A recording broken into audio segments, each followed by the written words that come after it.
സൂറത്തുൽ ദുഖാനിലെ ലൈലത്തുൽ മുബാറക എന്ന് പറയുന്ന പരാമർശിക്കുന്ന ആയത്ത്, അത് പരിശുദ്ധമായ ബറാഅത്ത് രാവിനെ കുറിച്ചാണ് ഇന്ന് ബഹുമാനപ്പെട്ട ഇക്രിമ റളിയല്ലാഹു അൻഹു ഉദ്ധരിക്കുന്നത്.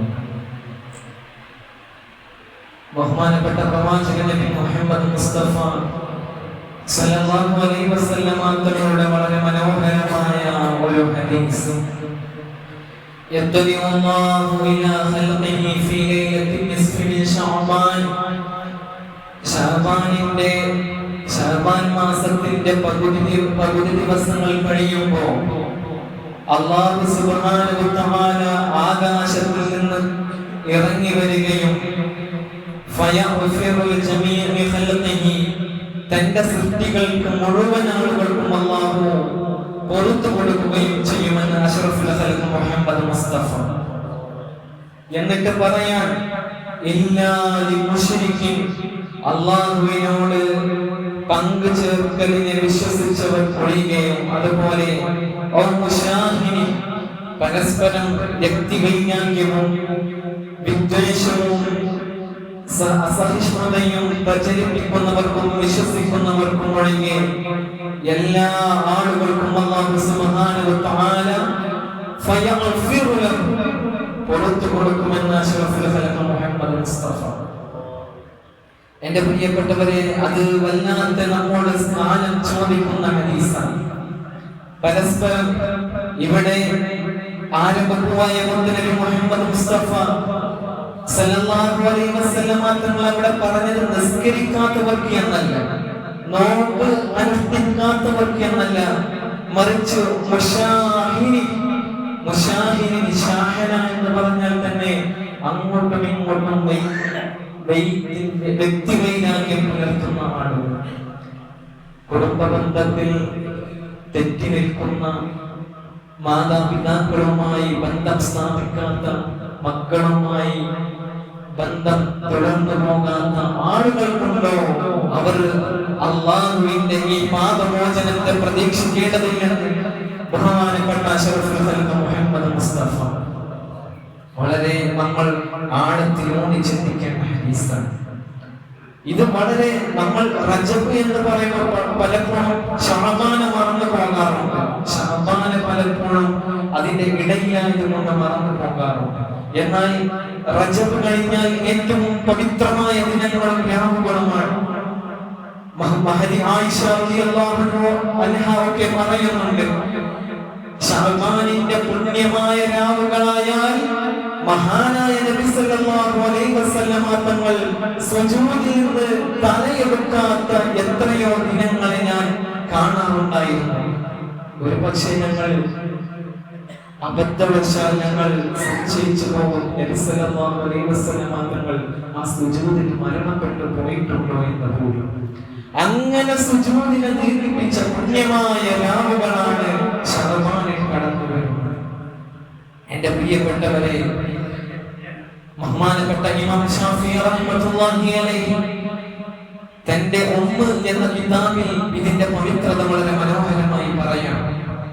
നോക്കൂ നിങ്ങൾ, ഇന്ന ദുആ യുസ്തജാബു ഫീ ഖംസ ലയാലി, 5 രാവുകൾക്ക്, ആ രാവുകളിൽ അല്ലാഹുവിനോട് ആരെങ്കിലും ദുആ ചെയ്താൽ, ദുആ തേടിയാൽ അവർക്ക് ദുആ ഉറപ്പാണ്, നിസ്സംശയം അല്ലാഹു ഇസ്തജാബത്ത് നൽകും, ഉത്തരം നൽകുമെന്ന് ബഹുമാനപ്പെട്ട ഇമാം ശാഫിഈ റളിയല്ലാഹു അൻഹു. എന്നിട്ട് നോക്കൂ നിങ്ങൾ, അതിൽ പറയുന്നുണ്ട് ലൈലത്തുൽ ജുമുഅ, അതിൽ ഒന്നാമത്തെ പവിത്രമായ രാവ് എന്ന് പറയുന്നത് ജുമുഅയുടെ രാവാണ്.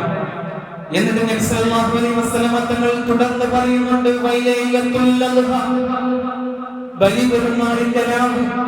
എന്നിട്ട് അങ്ങനെ ആ 5 രാവുകൾ എണ്ണിയപ്പോൾ അതിൽ ഒന്നാമതായി, അതിൽ അവസാനമായി പറഞ്ഞത് വലൈലത്തുൽ നിസ്ഫി മിൻ ശഅബാൻ, ശഅബാൻ മാസത്തിലെ പകുതിയുടെ രാവ്. അതാണ് നമ്മളിലേക്ക് കടന്നു വരുന്നത്. അതുകൊണ്ട് നമ്മളൊക്കെ ആ ദിവസത്തിന്റെ മാന്യതയും പവിത്രതയും കൽപ്പിച്ചുകൊണ്ട് തന്നെ അതിൽ നമുക്ക് സുന്നത്തായ നോമ്പനുഷ്ഠിക്കാൻ മഹാന്മാർ കൽപ്പിച്ചിട്ടുണ്ട്. ഇൻഷാ അല്ലാഹ് നമ്മിലേക്ക് കടന്നു വരുന്നത് തിങ്കളാഴ്ച ബറാഅത്ത് രാവ്, അതുപോലെ തിങ്കളാഴ്ച അസ്തമിച്ച മഗ്‌രിബ് നമസ്കാരം, മഗ്‌രിബ് മുതൽ അതിന്റെ രാവാണ്. അത് പുണ്യമായ സമയമാണ്. മഹാന്മാർ അത് അസർ മുതലാണ് എന്നൊക്കെ പറയാറുണ്ട്. എന്നിരുന്നാലും അന്നാണ് 3 യാസീൻ. കാരണം ബറാഅത്ത് ദിവസത്തിന്റെ മറ്റൊരു പ്രത്യേകത നമ്മുടെ റിസ്ക് കണക്കാക്കപ്പെടുന്ന ദിവസമാണ്. ഈ മനുഷ്യൻ എത്ര ദിവസം ജീവിക്കണം, അവന് എവിടെ നിന്ന് ആഹാരം ലഭിക്കണം, അവന്റെ വിവാഹം, അവന്റെ മറ്റു കാര്യങ്ങൾ എല്ലാം അല്ലാഹു സുബ്ഹാനഹു വ തആല മലക്കുകൾ മുഖാന്തരം കാൽക്കുലേറ്റ് ചെയ്യപ്പെടുന്ന ദിവസമാണ് ബറാഅത്തിന്റെ രാവ്. അപ്പോൾ ആ രാവിനെ നമ്മൾ പ്രശോഭിതമാക്കണം. അതിനാണ് മഹാന്മാർ 3 യാസീനുകൾ പറഞ്ഞിട്ടുണ്ട്.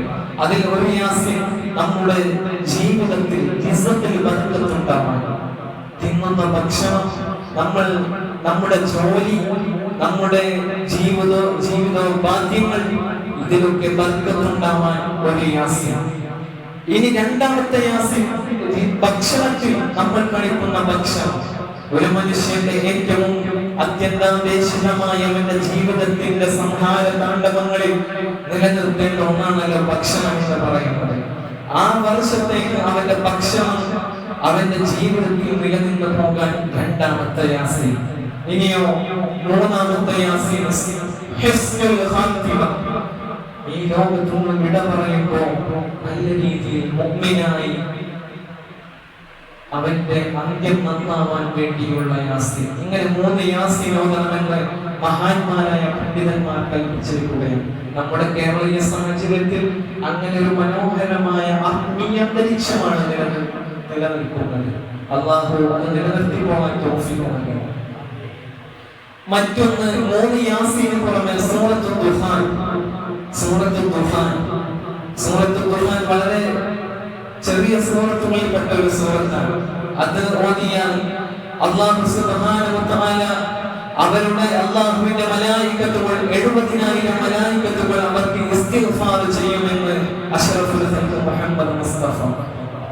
70,000 മലായികത്തുകൾ ഈ മനുഷ്യന് വേണ്ടി സൂറത്തുൽ ദുഹാൻ പാരായണം ചെയ്താൽ അപ്പോൾ വളരെ പവിത്രതയും പുണ്യവും പെയ്തിറങ്ങുന്ന മഹത്തായ രാവാണ് അത്. ഇൻഷാ അല്ലാഹ് അതിനെ പുണ്യമായി നമ്മൾ ഉപയോഗപ്പെടുത്തണം. തിങ്കളാഴ്ചയാണ് അതിന്റെ രാവ് ആരംഭിക്കുക. തിങ്കളാഴ്ച മഗ്‌രിബ് കഴിഞ്ഞ മുതൽ ഇശാ കഴിയുന്ന ആളുകളൊക്കെ പള്ളിയിലേക്ക് തന്നെ വന്ന് പള്ളിയിൽ നമ്മൾ മഗ്‌രിബ് നമസ്കാരം കഴിഞ്ഞാൽ ഓതാനിരിക്കണം.